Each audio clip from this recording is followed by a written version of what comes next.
नमस्कार, मैं हूं सत्येंद्र मिश्रा। आप देख रहे हैं कौशलमाटी.com के 7 न्यूज। आइए देखते हैं खबरें विस्तार से। हिंदू पंचांग के अनुसार चैत्र माह के शुक्ल पक्ष की नवमी तिथि के दिन रामनवमी का त्योहार मनाया जाता है। उड़ीसा के राजगांगपुर में रामनवमी का त्योहार हर्षोल्लास के साथ मनाया जाता है। इस वर्ष काफी तैयारियां की गई है। इस महोत्सव के व्यापक तैयारियों के संदर्भ में आइए अब हम बात करते हैं राजगांगपुर उड़ीसा से मेरे सहयोगी सुभाष चंद्र बेहरा से। हेलो, नमस्कार। हाँ, सुभाष बेहरा जी, राजगांगपुर में जो रामनवमी की जो शोभा यात्रा निकलेगी उसकी व्यापक तैयारियां चल रही हैं, क्या स्थिति है अभी वहाँ की?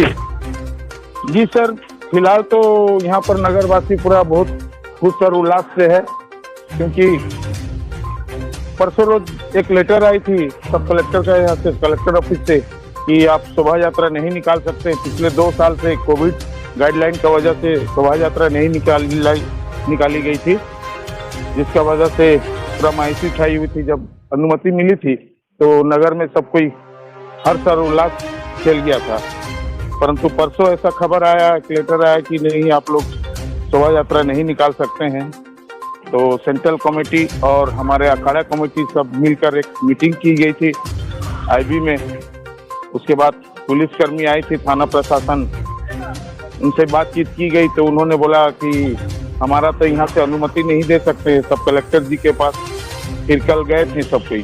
सेकेंड हाफ में मीटिंग होनी थी, पीस कमेटी मीटिंग होती है हर वर्ष की तरह, इस वर्ष भी होना था, परंतु नहीं हो पाई थी। इसके वजह से फिर दूसरे बेला में जबकि सेकेंड हाफ में गए थे, सब कलेक्टर ऑफिस जाकर उनसे विधायक जी गए थे, चेयरमैन जी गए थे, और हमारे सेंट्रल कमेटी के अध्यक्ष, बीजेपी के अध्यक्ष, सर्वदलीय सब कमेटी के सर्वदलीय मिल के जाके अनुमति मांगे थे उनसे।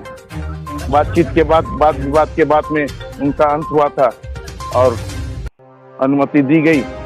वर्तमान सब खुशी से व्यापक तैयारी की गई है, हर वर्ष की तरह इस वर्ष भी। जी सर।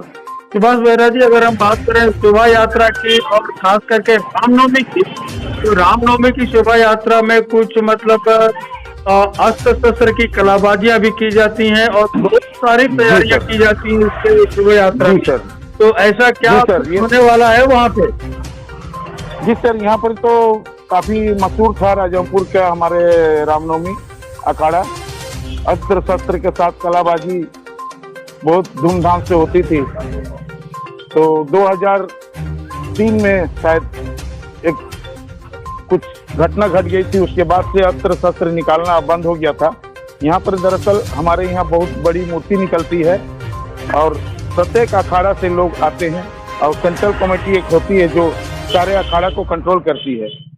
उनके गाइडलाइंस के, उनके अनुसार प्रशासन के साथ मिलकर ये शोभा यात्रा निकलती है। जगह जगह पर हर एक अखाड़ा के, हर एक मोहल्ला से अखाड़ा निकलती, झंडा निकलती है, और खेल प्रदर्शन करते हुए भगवान श्री राम का, हनुमान जी का नारा लगते हुए शोभा यात्रा निकलती है हजारों की तादाद में। सुभाष बेहरा, आधा राजगांगपुर। जी सर। हाँ सुभाष बेहरा जी, अगर हम बात करें परमिशन की और इजाजत की, कोविड के तमाम गाइडलाइनों की, तो अगर इन तमाम गाइडलाइनों को मानने के बाद क्या राज्य सरकार या सब कलेक्टर ने आपको शोभा यात्रा निकालने की इजाजत दे दी है? जी सर, पहले तो 2 साल से शोभा यात्रा नहीं निकल रही थी कोविड गाइडलाइन की वजह से।